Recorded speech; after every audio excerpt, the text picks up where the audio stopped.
Quarterback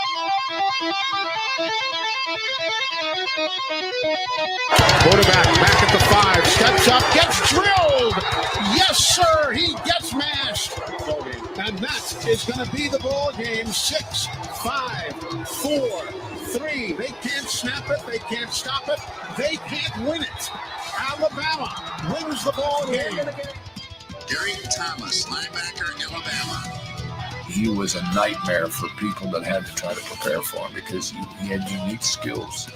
Just go get the quarterback. I felt sorry for some of those poor tackles that came in and had to go against him because they didn't realize what they were getting themselves into. Hey, baby, let's go out there like a bunch of crazy dogs, have some fun.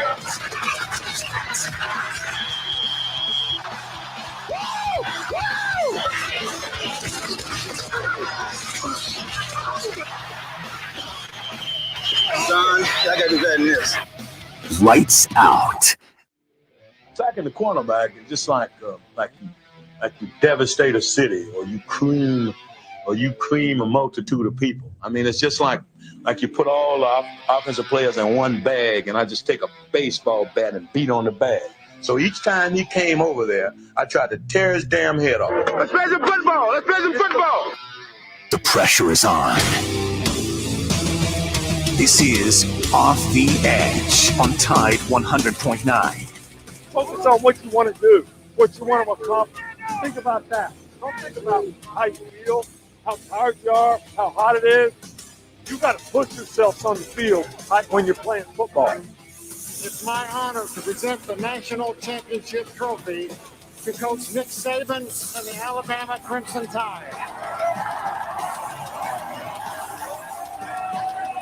To me, this is the ultimate team. All these guys bought into everything they needed to do to be the best players that they could be. There's more togetherness on this team than almost any team that we've ever had.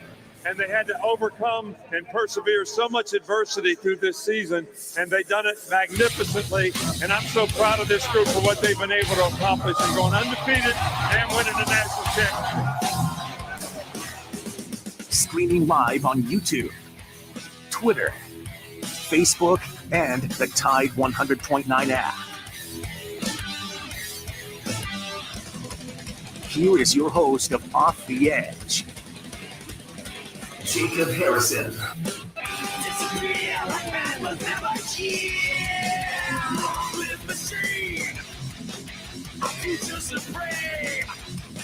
Your man overthrown. Spit out the ball.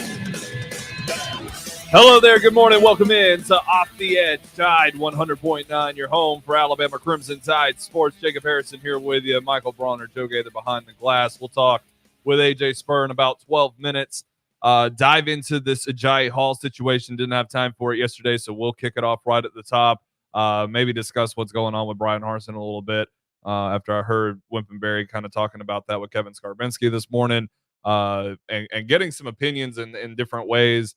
I'll express my opinion a little bit on that. But all that there in the first segment. We'll talk with AJ Spurr, get his thoughts on Alabama's big win over Tennessee, what the team needs to do going forward, taking advantage of the bye week, as well as name the Bama Pro of the week. And I got a feeling our man Michael Bronner is going to like who we named there. But first, as always, where you can find this show, where you can enjoy this show, several great places. First of all, the Tide 100.9 app. That's available on your Apple and Android devices. That gets you access to everything with Tide 100.9, though, not just this show. You get the podcast center. You get all of our written content, including what I wrote about Ajayi Hall this morning. My written thoughts on the subject. You'll get my verbal thoughts here in just a little bit, but also game day all day, with LSU coming up.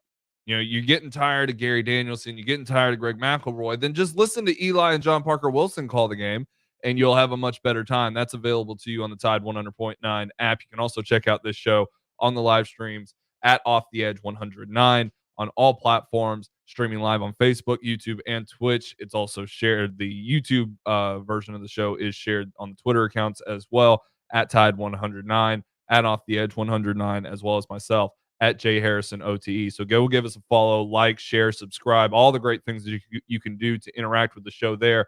It greatly helps us out. Also, Alabama Vintage, you know what you need there. All of the great apparel, all of the great items and memorabilia that lives in there. 2210 University Boulevard, across from the City Hall of downtown Tuscaloosa.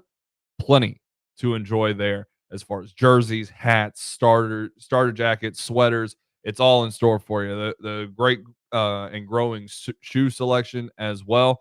Plenty to enjoy. Go tell Charlie that Off the Edge is where you heard about him and enjoy. I mean, they're picking up steam, man. So you got to get in there early and often to make sure you get the items that you want, because you may come back the next day and it's gone. They're doing a lot of business and they're turning over their stock very, very quickly. So go check them out. 2210 University Boulevard at Alabama VTG on the Instagram account, and AlabamaVTG.com is where you can find the online store. So getting into Agiye Hall, first, let's hear what Nick Saban had to say after the game, because, of course, Agiye Hall sporting that number 84 jersey, not the 17 that we saw him ball out in back in the spring. That 84 jersey was not present when the Alabama Crimson Tide took on the Tennessee Volunteers. Reporters recognized that, asked Nick Saban about it after the game, and this is what Coach Saban had to say about Agiye Hall.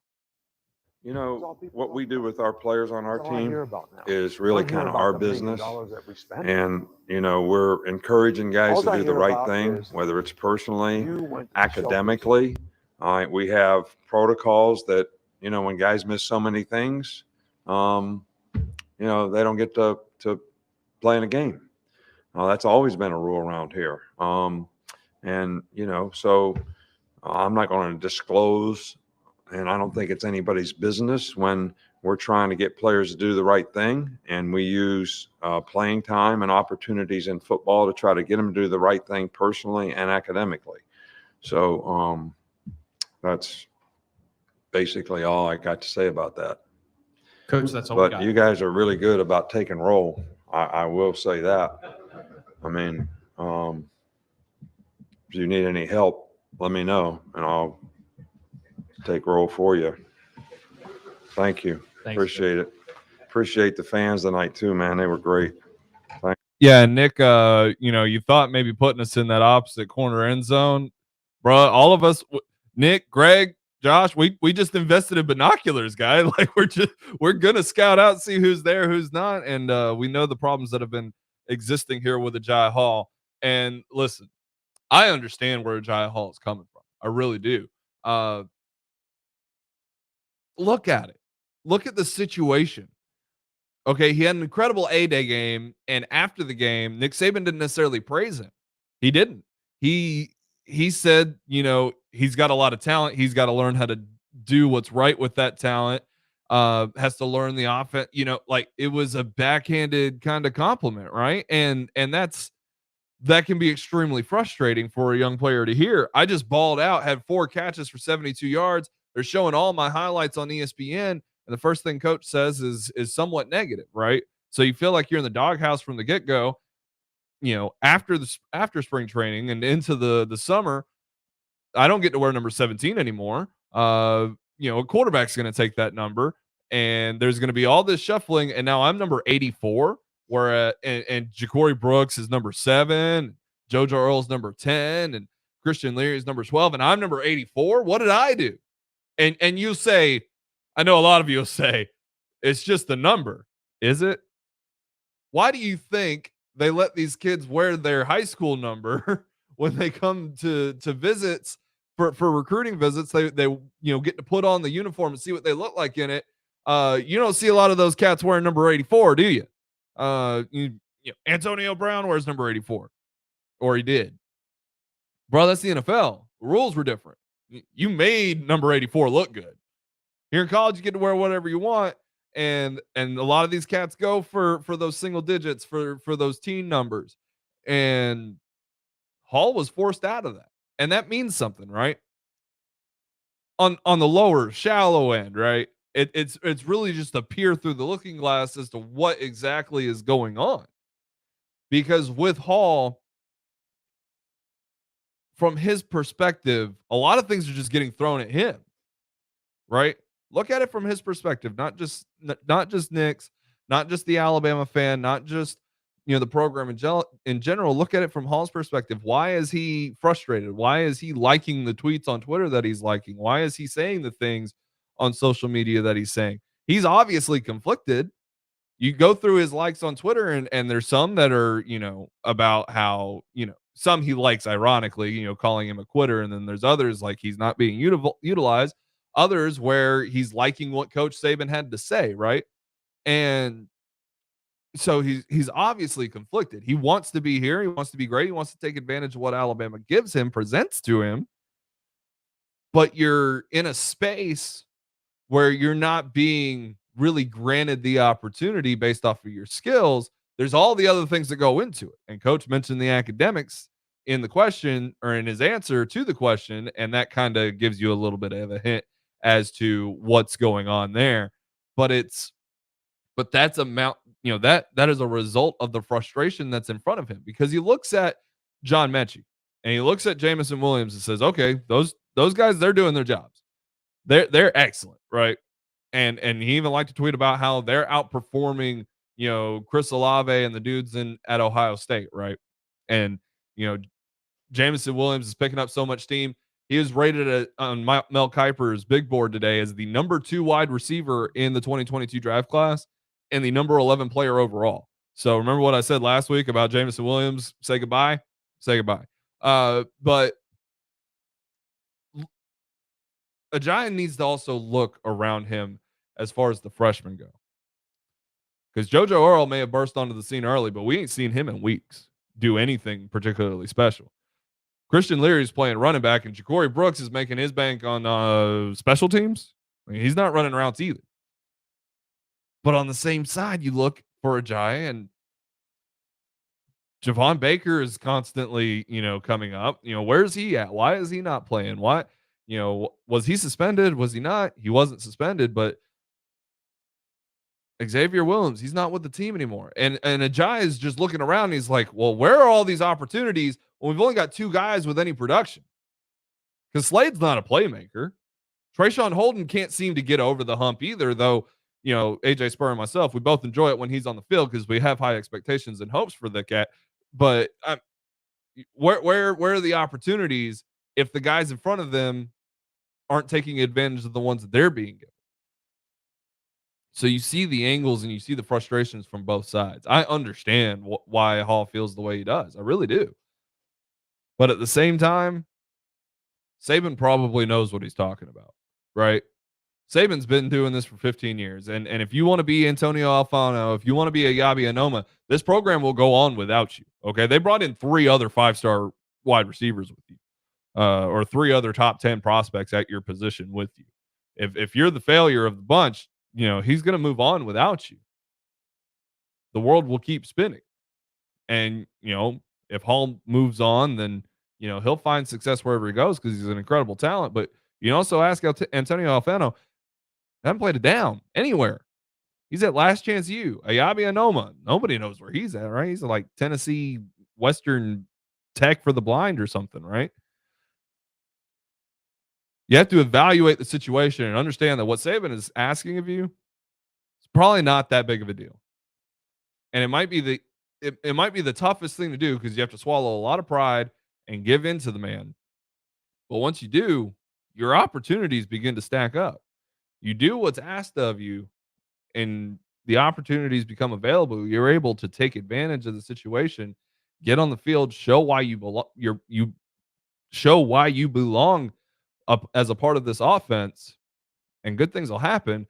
And then the value that you hold for yourself in turns becomes the value that you created for yourself by the outside perception, by the Mel Kipers of the world.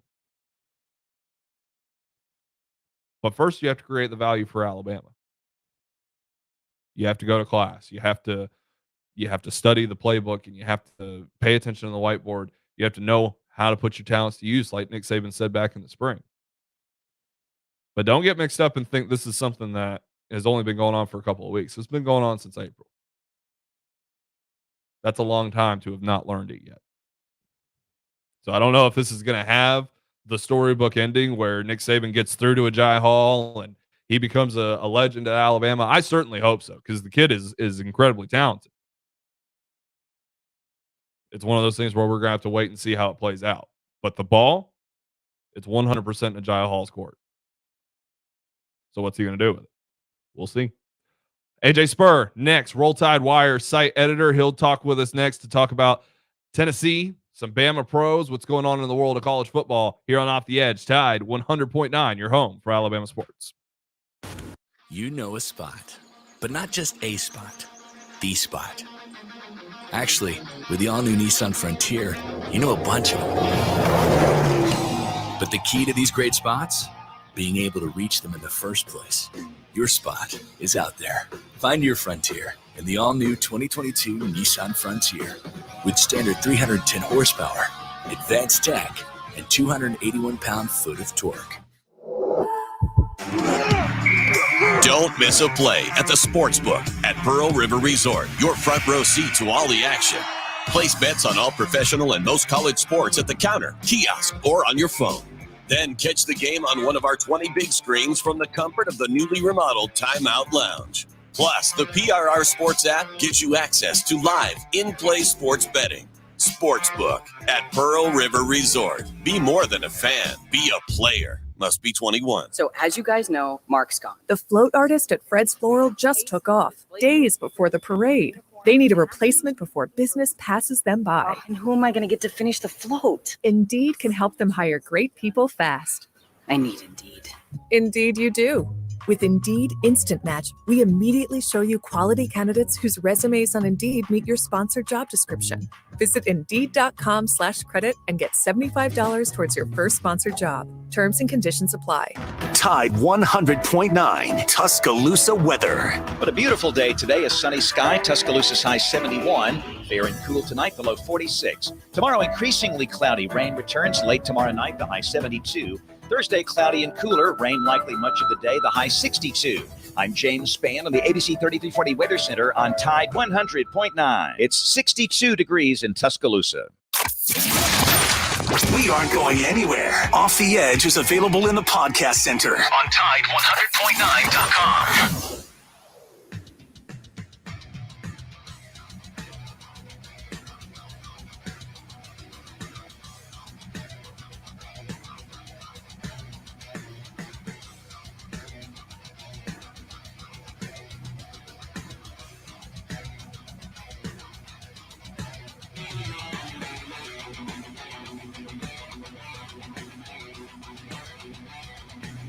Back here on Off the Edge, Tide 100.9. Jacob Harrison here with you. Michael Bronner, Jake Kinsinski walking in. Joe Gaither back there behind the board, pushing all the right buttons, feeding you the show. Now we'll go out to the hotline, though, and welcome in our man, AJ Spurr, site editor of Roll Tide Wire, the USA Today affiliate of the Alabama Crimson Tide. AJ, what's going on, my man? Nothing much. Just still reeling off that one cigar I had Saturday night. You know, kind of sad there's no Bama game on this weekend, but there's a whole lot of football on to talk about. So I'm excited for 2 weeks down the road with LSU, but I'll take this weekend. Yeah, we got a lot of top 25 matchups. We'll dive into a couple of them. But, I mean, just reactions from Tennessee. I don't know about you, but it really felt like the Bryce Young coming out party where, you know, with the scrambling and the avoiding of the pressure, still being incredibly accurate, 70% completion percentage in the ball game, 4 touchdowns. You know, it seemed business as usual with an extra kick to it that kind of helped solidify his spot at the top of the Heisman rankings. The second half of this game looked like the Alabama on both sides of the ball that everyone thought we were going to get coming into the season. The first half, I think, gave every Crimson Tide fan a heart attack, dang near. When talking about Bryce Young and especially this offense, listen, over the past few weeks, people have been talking about play calling in the red zone, specifically the just lacking of a run game in the red zone, as well as Bryce Young's inability to make a decision or just take off with his feet and at least try to get some yardage or even score. Both things we saw. 3 touchdowns from Brian Robinson, 2 touchdowns using his legs for Bryce Young. I think a lot of questions were answered, and the Mad Mob is putting away their pitchforks and torches for another week. I certainly hope so. I hope it dies down at least a little bit. I mean, Bryce Young, he's pretty good, you know. I mean, I'm pretty satisfied. He's okay. You know, he's okay. We can make do. We can make do with Bryce Young. I mean, he's no DJ Uyunglele, but what, you know, what are we asking for here? no Spencer Rattler out there. Right. That Caleb Williams kid. I mean, he's something special. Still, it certainly helps that he's had the wide receivers that he's had. And, I don't know if you saw it this morning, but Mel Kiper released his new big board, top 25 players. Jameson Williams sitting there at 11 as the number 2 wide receiver on his board. And that in the face of John Mechie putting together back-to-back games where he looked as special as was expected coming into the season. So talk about Mechie, though, and kind of what he's put together. 3 weeks ago, bad case of the drops against the Aggies. And now, we're back to a space where the number 1 wide receiver position is more of a fluid situation. Exactly. And you and I, Jacob, actually touched on this last week when I came on. And we talked about how back and forth it's gone between Jameson Williams and Mechie for that, for that wide receiver 1 spot on this team. And it's gone back and forth where one week Jameson will have a great week and Mechie might, be lacking a little bit, and vice versa the week after. However, this past weekend against Tennessee, I think Jameson had a few more receptions than Mechie, but overall, I think their yardage was just 2 yards off from each other. So when you really think about it, this is a team now that's able to spread the ball between Williams and Mechie. There's no clear wide receiver 1. Instead, you now have 2, maybe even more wide receivers if they were on another team that have the ability to be wide receiver 1. And John Mechie, I think, he's embraced Jameson Williams joining this wide receiver core coming in from Ohio State as a first-year transfer. And I don't think he necessarily saw him as competition, and I still don't think he does, but maybe a friendly competition between him and Jameson Williams, whereas they're just trying to better each other. And as the season's progressed, that's exactly what we've seen. And now we have 2 wide receivers here that Bryce Young can throw to that can do it all. And get it done in special and unique ways, but both guys getting it done after the catch, and that's what makes them so deadly. But the problem is that you look behind them, and there's not a lot going on. Slade Bolden not a playmaker. He's efficient. He catches the ball most of the time, but nothing really to write home about. Jaleel Billingsley has a case of the drop there at tight end. And then it's just the severe drop off. Now I know you and we get excited every time we see Trayshawn Holden, but even still looking even deeper into that, and you get it pointed out that there was a certain guy who wasn't even on the sidelines, who has to wear, number 84, and that's Agiye Hall. What do you make of kind of the saga that's going on here with him? It seems to be a clashing of egos between him and Saban, and I don't know about you, but I think Saban's got the biggest ego in Alabama, so good luck with that one, Agiye. Yeah, there's a clear winner there if we're going to pit those two head-to-head, especially who gets the final say at the end of the day here. And it's sad because especially after A-Day and just this offseason talk, so many people were so high on Hall that it almost seemed like a foregone conclusion that at some point this season he was going to have his opportunity to showcase what he can do and potentially earn himself a regular role in this Crimson Tide offense. And much like other players in years past, I mean, let's look at right now the star of the Alabama backfield, Brian Robinson. This is his Jacob, 5th season with the team? Yeah. I mean, he's played with, Damian Harris, Josh Jacobs, Najee Harris. I mean, a whole host of running backs, and he wasn't even, top 3 on the depth chart for a number of years. Last season, Najee Harris, was the star of the show. Alabama went all in on him using Robinson scarcely. All right. Same thing needs to happen here with Hall. Okay. There is a level of patience needed when you play for Alabama, because when you join this program, you understand you're not a big fish in a little pond. You may be a big fish in a big pond, which would require you to wait, a season, 2 seasons, 3 seasons, who knows, until you get that opportunity to really showcase what you can do. And Brian Robinson right now is showing the world it's okay to wait that long, and maybe you will only have 1 season as the true star of the show, but that 1 season will be enough to propel you into national relevancy, NFL draft big boards. When you wear, the Crimson Tide uniform, there's something that comes with that, and it's weighted differently. You don't need multiple seasons of success in order to show, what you can do and that you're able to perform at such a high level. Staying with the program for such a long time, and especially having the patience like Brian Robinson has had, that says something to scouts. That shows the people at the next level what you're capable of, not just on the field, but off the field. And I think a lot of people, because when you look at Hall's Twitter mentions underneath all those weird cryptic tweets that he puts out, there are people mentioning all the different types of players that have come through Alabama and had to wait their turn, pay their dues, if you will, before they got their opportunity. And it just seems like right now Hall thought, they were gassing me up over the offseason. I'm going to have my shot. I am clearly better than people above me on the depth chart. He just hasn't gotten his turn yet, and seems like he doesn't really want to wait for that time to come. It's hard not to blame him, but at the same time, you bring a lot of valid points. I mean, Saban don't call it the process for nothing. It holds a lot of weight, and it's shown its value many times in the past. And we'll talk about somebody who it really paid off for towards the end of the conversation.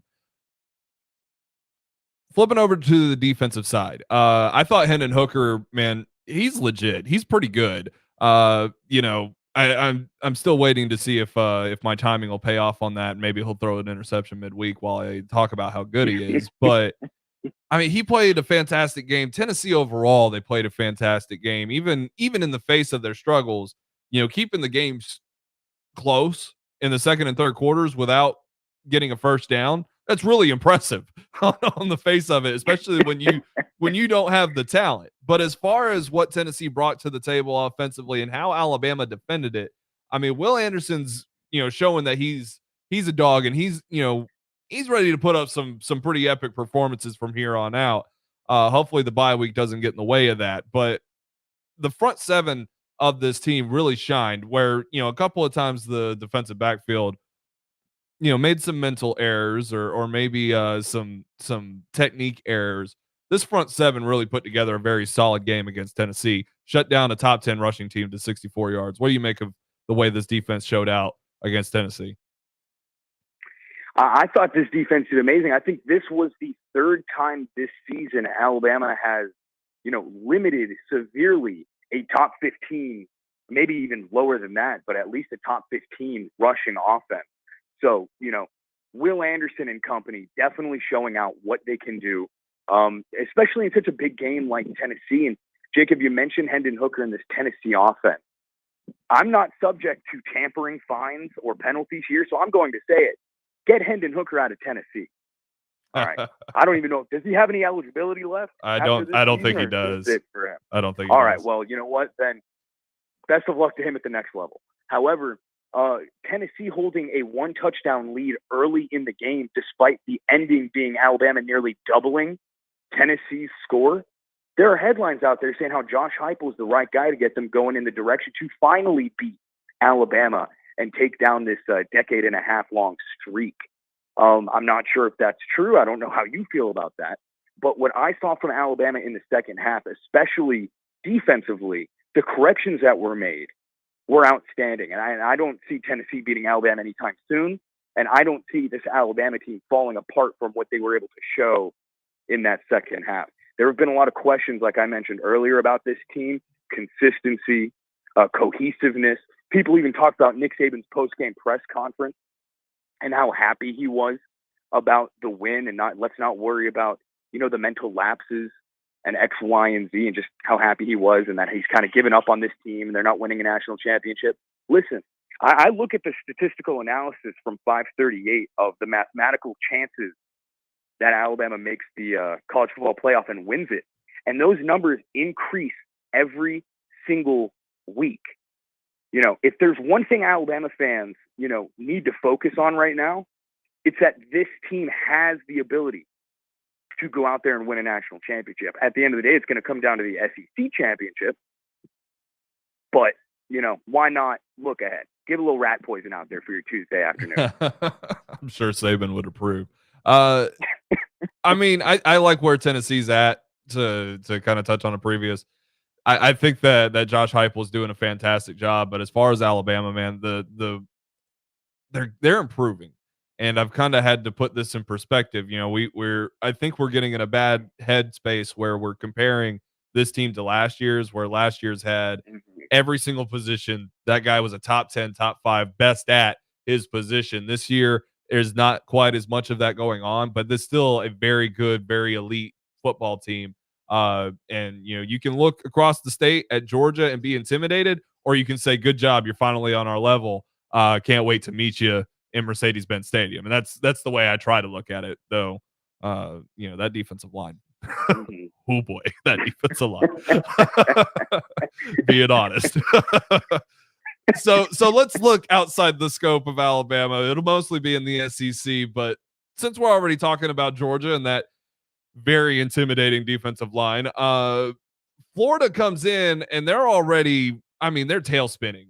They did not do what they needed to do after playing Alabama so close. Now they're 2-3 in the SEC and they're staring 4-4 right in the face. Dan Mullen, his job security is coming under question because he has tied himself to Emory Jones, and that was a sinking ship from the word go. The captain's going to have to abandon ship or he's going down with it. What do you make of, the largest outdoor cocktail party? I know we're not allowed to call it that anymore for some stupid reason or another, but Georgia and Florida this weekend, it's shaping up to be a little ugly. Well, I think if there's going to be a team to give Georgia any issues, throughout the remainder of this college football season, it's got to be Florida, especially in this setting, the atmosphere of this game. It's all so massive. Talking about Dan Mullen here, the SEC is, cutthroat, especially when it comes to head coaching position. Coach O won a national championship less than 2 years ago. He is about to be unemployed at the end of the season. All right.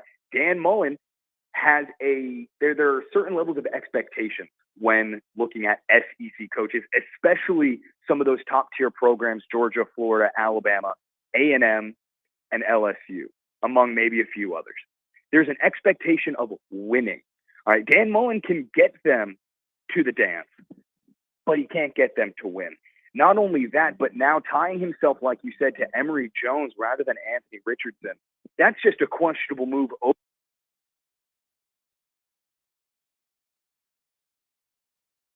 I think we lost AJ there. So what we're going to do is we're going to take a break. And okay, we got AJ back. Oh, sorry about that. Cool. Okay, awesome. Continue with your point, AJ. What was the last thing you heard? Kind of caught me off guard when you slipped away. So, well, anyway, like I was saying, expectation of winning in these big SEC programs, especially Florida, you can get them to the big game, but can't get them to win it. And pairing that up with his, tying to Emory Jones, like you put it, rather than Anthony Richardson, it's a big time questionable move that he's made, as well as just maybe poor coaching in terms of getting them to go all the way or at least bring home some sort of ring. So, yeah, you can't say his seat's necessarily hot, but the clock is ticking on when the lighter underneath that chair is going to be lit. So, I don't think it's an unfair assessment to say that a lot is riding on the rest of this season for Dan Mullen. Not to say he's going to be fired at some point in the offseason, but maybe some rumblings of it heading into the 2022 season, assuming the remainder of their schedule doesn't go their way. A lot of what's riding not only on this game, but as far as Dan Mullen's future might come down to Richardson and how he feels about the program. And if Dan Mullen loses Richardson, he might as well see if there's an NFL gig open for him, because that'd be all she wrote as far as, losing the trust of great players just to hold on to some loyalty. You can get away with that in the NFL a little bit. You can't do it here in college. Talking with AJ Spurr at Spurr FM on the Twitter account, site editor for Roll Tide Wire of USA Today. Talking about Auburn, Ole Miss, they're ranked, shockingly. Auburn will be taking on Ole Miss as the number 18 team in the country. Ole Miss, top 10 team, sitting right in line with my predictions for Ole Miss. I still got the Rebels in this one, and I think Matt Corral can really do a lot for his Heisman candidacy with a big game against what can probably be described as a stout Auburn defense. But make no mistake, Bo Nix has been putting them together here recently, and off the bye week, Auburn could be a pretty dangerous team for a lot of teams going forward. Yeah, if Matt Corral wants to add this game to his resume in terms of applying for the Heisman Trophy, he's going to have a big statement win. And I'm not just talking about the Rebels overall as a team. I'm thinking Matt Corral here needs big yardage, numerous touchdowns, maybe even some ground game from himself. So I do think Ole Miss walks away with this game easily. I think Auburn on the field, aside from Bo Nix, has a few problems to tend to, and maybe even some more in the locker room when it comes to Brian Harsin, which has been an absolute spectacle in his first season. It's not making major headlines, but, you know, so many other things are going on this season that I don't think he's going to last very long down there on the plains. But, you know, no, I think Matt Corral, Lane Kiffin, and Ole Miss walk away with that one. Easy W. Yeah, there's a lot to be concerned with Brian Harsin. I mean, just answer questions, dude. It's not that hard. You're a public figure. You're not entitled to half as much privacy as you think you are. Yeah, I agree though with everything that's going on with Auburn though. That's a real struggle. Even though he's unlocked a little of the potential with Bo Nix, you still have all this other noise, and you haven't been overwhelmingly consistent. It's a dangerous path. Looking outside the one of the biggest matchups I see is one that pits two undefeated Michigan teams together. It's big brother and little brother though. Michigan number 6, Michigan State number 8. I don't know if either of these teams can win the Big Ten, but certainly the winner of this would have some momentum. To try to match what's going on with Ohio State, where they're garnering a lot of momentum, beating up on some weaker teams. But these two got a bit of a tougher road, and going up against each other could find that momentum. This game is in Lansing, right? Yes. All right. So, that clearly leans one way. I do think Jim Harbaugh and Michigan come out on top with that one. At the end of the day, I think you already alluded to it. CJ Stroud and Ohio State, they've looked so dominant since that loss to Oregon. CJ Stroud has really come into himself as a quarterback, and I think overall as a leader for that team. I'm excited to see how the outcome of the Michigan State game affects, Big Ten rankings and what's going to happen toward the end of the season. I'm not even fully convinced there's going to be a Big Ten team represented in the college football playoff this year. So, oh wow, little Pac-12 action. They're beating up on each other too much. Yeah, a little too much. I think a group of 5 teams going to go ahead and nab a spot from someone. And with Caleb Williams in at Oklahoma at Oklahoma as their quarterback, I think that Oklahoma may even have a shot here at winning their first ever college football playoff game. I agree with that. So are you saying that you think the top 4 is pretty much what it's going to be? There may be some shifting involved. But I'm convinced right now, and I'm not one to be very high on Oklahoma, especially in years past. I think that they have deserved, the same treatment I think Notre Dame deserves, which is, sure, they may look good up until they get there, but at what point are you going to say, all right, we keep letting them in and they keep getting, dog walked. So, well, what's the point? However, that move at quarterback there, I think has really, really changed the line for them. And I think they are a serious threat to at least make the national championship game. I agree. I love Caleb Williams, man. He is a fun player to watch. I think he's going to be, in contention for a Heisman next year. But I mean, you're talking about a guy that made us question the rules of the game when he took that ball away to pick up a crucial 4th down. That's a guy that's dedicated to win and ain't worried about his sponsorships and everybody, drooling over him for the NFL.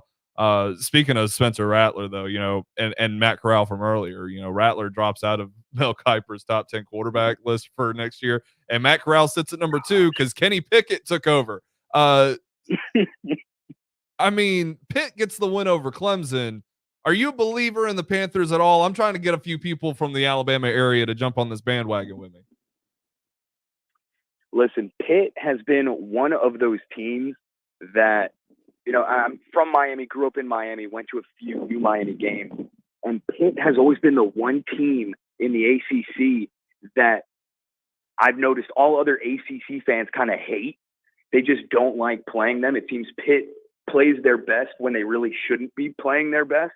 Obviously, I'm a big Dolphins guy, Dan Marino fan. I'm all in on it. If you want me to hop on that bandwagon with you, Jacob, I'm right there with you. There we go. Just needed one is more than what I had. So we're good with it. We'll be the fan club. There we go.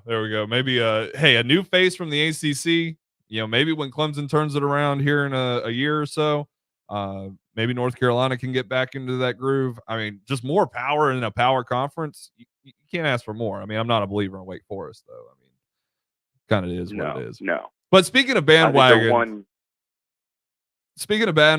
though, I kind of, I keep up. I follow so many Dolphins fans on Twitter. It's kind of ridiculous. Like I always say, the Raiders are my number 2 team, but I'm constantly reading about the Dolphins because I want to see what, gauge what that fan base really thinks of Tua. 4 touchdown performance, completed like 80% of his passes. Had a fourth quarter drive to take the lead. Left too much time for Matty Ice, but the 2 interceptions appears to be all that many people can seem to focus on. Not to mention the Deshaun Watson talks, and we talked about that last week, but with everything, it seems no matter what Tua does, it's not good enough. No, not at all. And it pains me to have to talk about this, but I appreciate you giving me a platform to talk about this. So one thing that I saw yesterday was actually in his 2 weeks of playing since returning from IR, Tua Tagovailoa is actually, statistically speaking, one of the top 5 quarterbacks in the league just in the past 2 weeks in most categories. Obviously, those 2 interceptions against the Falcons hurt the Dolphins.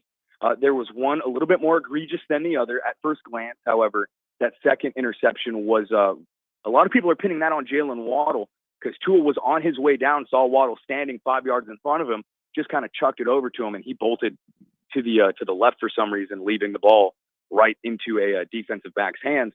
But put that aside, Dolphins fans have kind of shifted on Tua Tagovailoa in the past few weeks. Obviously, there's a lot of talk with Deshaun Watson and the trade deadline coming up. But instead of it being a pro-Tua versus anti-Tua group, it's just kind of meshing now into one large conglomerate where everyone's like, I don't think it's Tua anymore, which a lot of people have been chanting for weeks, months, even over a year now, that this is not Tua's fault. He has 0 offensive line. His 5 wide receivers that they brought together for this one season to try and give him a little bit more help to throw the ball. Now, there's not been a single week, there's not been a single play, Jacob, where all 5 wide receivers were active at the same time. Okay. We're talking about a front office here that, prioritized getting a pass rusher in the first round with one of their 2 picks instead of getting, and this is, a nod to you here, instead of getting the best running back that has been in the draft in recent years. And, the trade deadline's coming up. There have been little to no moves or rumblings made aside from this Deshaun Watson talk, which there are members of the Dolphins organization which vehemently oppose it, but refuse to come out and actually say it. How can you expect Tua, a second-year young quarterback that has the weight of the world, hating on him at this point outside of Miami, to now also have to deal with recovering from injury and not knowing if his own front office trusts him or not? It seems like everything is stacked up against this kid. And just to see him go out there and play the way he has amazed me. I don't see how you can blame Tua for the loss this past week because he wasn't out there on defense trying to stop that, 90-second drive that ended up giving Atlanta the win. Yep. Same thing in Jacksonville. There are issues on defense that need to be addressed. And instead, people like to just point fingers at the Alabama guy. I mean, there's one way to look at this for Miami fans that might still doubt Tua. The last play that he was involved in the game on Sunday was a touchdown. So he did his job. Exactly. You can't ask for much more from him. Obviously, he's young. He has some growing pains. There are things he needs to learn. And, there are things that will only come with experience. They gave Ryan Tannehill 7 years in Miami. All right. 7 years. And they're only going to give Tua 13 starts. I mean, it's just not fair for me. He's technically still a rookie the way I look at it. So exactly. It's bizarre. So let's look north. The Bama Pro of the week on Tide 100.9 will be Mac Jones because he put the hurting on the hapless New York Jets. Now I know they lost their quarterback. They were without CJ Mosley, but But Mac Jones is still doing his thing, man. He is playing out of his mind. You talked about Tua being one of the best statistical quarterbacks over the past 2 weeks. How about Mac Jones being one of the best statistical quarterbacks over the past month? Over 1,000 yards. He's now thrown more touchdown passes than Cam Newton did in his entire career with the Patriots. And he's protecting the football. He's doing his job. And, I've seen a lot of folks that, they're still not crazy about his arm strength, but they're at least looking at Mac Jones and they're looking at the other 4 rookie quarterbacks and they're saying, well, Mac's probably the guy that's leading the race as far as quarterbacks in the Offensive Rookie of the Year award race. Now, nobody's beating Jamar Chase because that dude's a problem. But as far as quarterbacks go, Mac Jones is doing his job.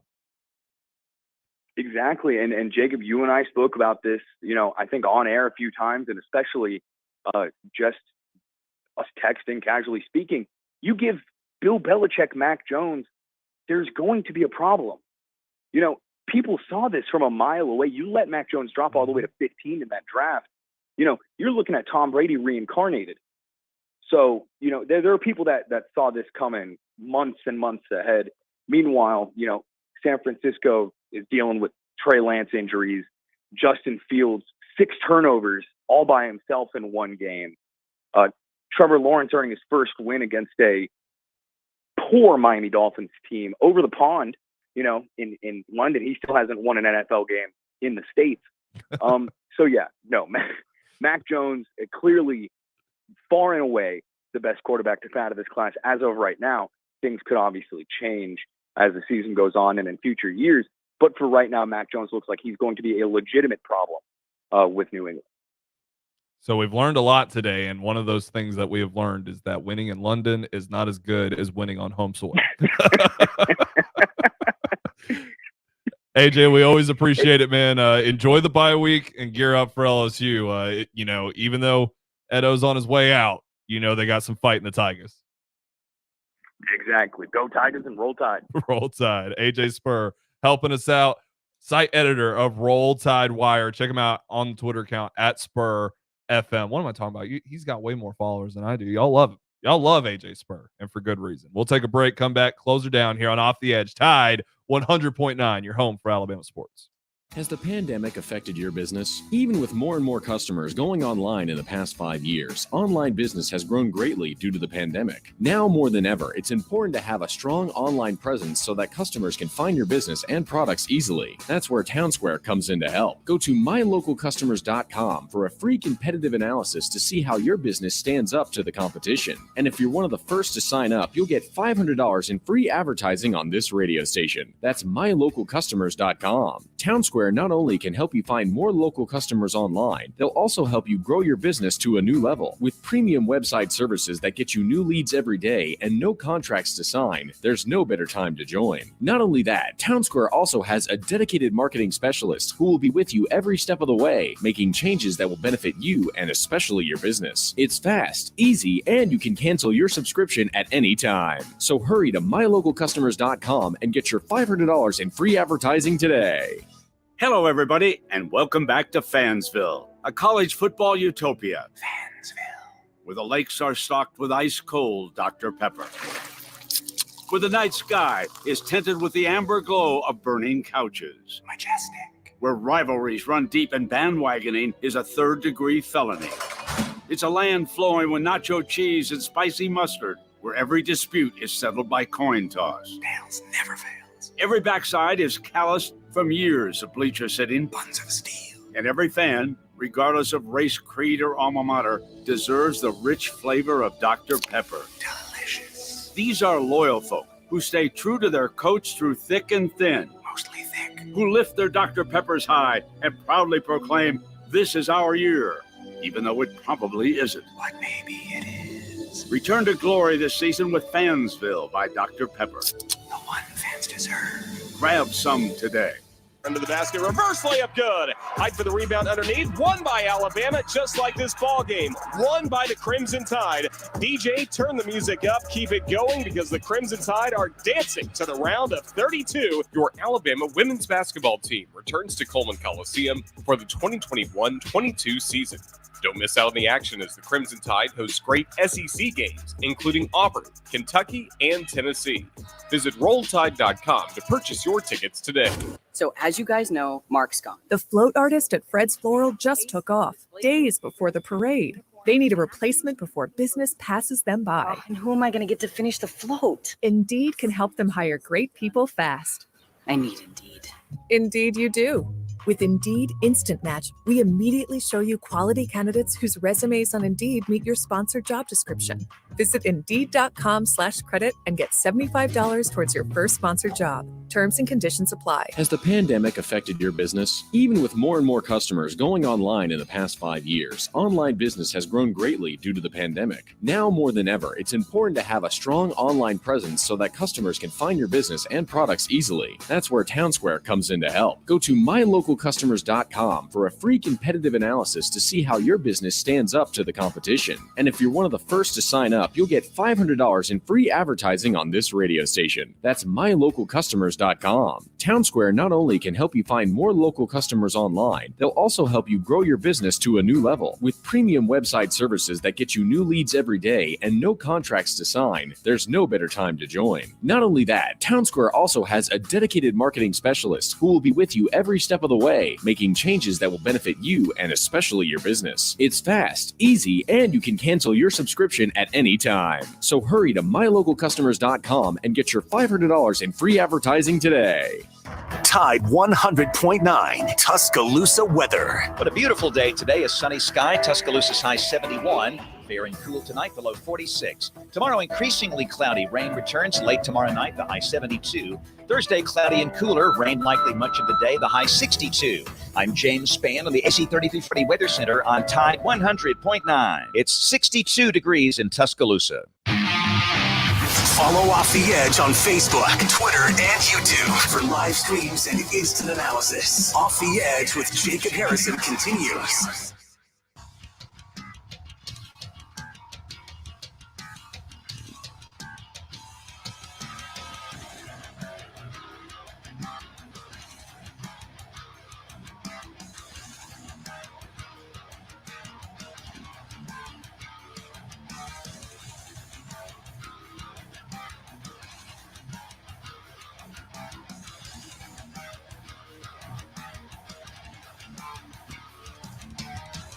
Back here on Off the Edge, Tide 100.9, your home for Alabama Crimson Tide sports. If you missed any of our conversation with AJ Spurr, it will be available on the podcast center at Tide109.com, as well as on the Tide 100.9 app. You can also check out the entire replay of the show on Spotify and Apple Podcasts as well. So everything at your convenience, at your leisure. And by the way, as I mentioned, and I've been alluding to for most of the show, Mel Kiper dropped a new big board. So be on the lookout on Tide100.9.com, where I'll break down where the Alabama players landed there. Evan Neal still top 5. Jameson Williams almost cracks the top 10. But still, you got to see where the names rise and fall at the other positions. Names like Jaleel Billingsley, names like Christian Harris. I've talked a lot, both on this show and on the Game with Ryan Fowler, about the draft status of a lot of players on this team. It doesn't necessarily stack up to former teams, and maybe that is somewhere where we can understand, the talent level, the elite talent level isn't what we're accustomed to, but yet this team is still playing pretty well. You can also be on the lookout for the Bama Pro of the Week. As I mentioned, that will go to Mac Jones, who had an incredible performance against the New York Jets. The Jets missing a lot of pieces, and they're terrible, so Jones just doing his job is enough. But half the battle in being the Bama Pro of the Week is winning the game and scoring a couple of touchdowns to go alongside it. Not a lot of Crimson Tide players had fantastic games and won the football game, so that kind of helped Mac Jones out. And now I see the look from Michael Bronner as if I am shortchanging Mac Jones, and that's not the full intention there. It just sounds like you're saying he won by default. He did win by default. There's one team that's put up 50 points in a game this season, and it's Mac Jones and the New England Patriots. One team. The Jets hadn't given up 30. Before you say it was the Jets, they hadn't given up 30 points in a game all season. Just saying. Did they have C.J. Mosley before this game? They hadn't given up 30 points in a game. Okay, So the point stands is that they had former Bama Pro of the Week, CJ Mosley, out of the game, and that plays a big part into how good defense plays for the Jets. He won by default because nobody else won, and Derrick Henry had his worst game of the year. Like, I'm not going to give it to Derrick Henry. He's not even playing like Derrick Henry. You know, I mean, nobody else won. So it kind of is what it is. I mean, the Raiders won, but Kenyon Drake didn't have a better performance than Mac Jones. So it kind of is what it is. But Mac's certainly deserving. Okay, he's played. He played a hell of a game against the Jets, but it kind of just harkens back to the fact he's had an incredible month. He's been playing incredible football all the way up and down, and you got to appreciate that. But I'm hoping I appreciate it. I'm hoping that next week, this coming Sunday, I'm hoping that Najee Harris has a fantastic game because, Lord, I don't want to lose to the Browns, man. I was the way I was banking on this season going for my Steelers was probably getting swept by the Ravens and the Browns and then splitting with the Bengals. Well, I'll tell you right now, my Steelers ain't beating those Bengals. Nope, not happening. So hopefully Najee comes out and helps my Steelers get a big win over the Browns. I need it. I need it bad. Especially, Alabama being off this weekend. Every single weekend I get to look forward to excellence, and here we are, and I'm staring down the barrel of a weekend without Alabama football. It's all on my Steelers to give me my happiness this weekend. I'm not feeling great about it. Who do the Patriots have? We're going out to LA to beat the Chargers. You laugh. We'll talk on Tuesday because it's gonna happen. Wait. We see who is more reasonable between the two of us. We'll talk on Tuesday because it's going to happen. Okay. Well, I'm Jacob Harrison. That's Michael Bronner. Joe Gaither and Jake Kaczynski helping him out behind the board as well. We'll see y'all next time. The Jay Barker Show is up next with Lars Anderson and the crew. Ryan Fowler is taking from 2 to 6 as well as Alabama Tradition. See y'all next time. Roll Tide.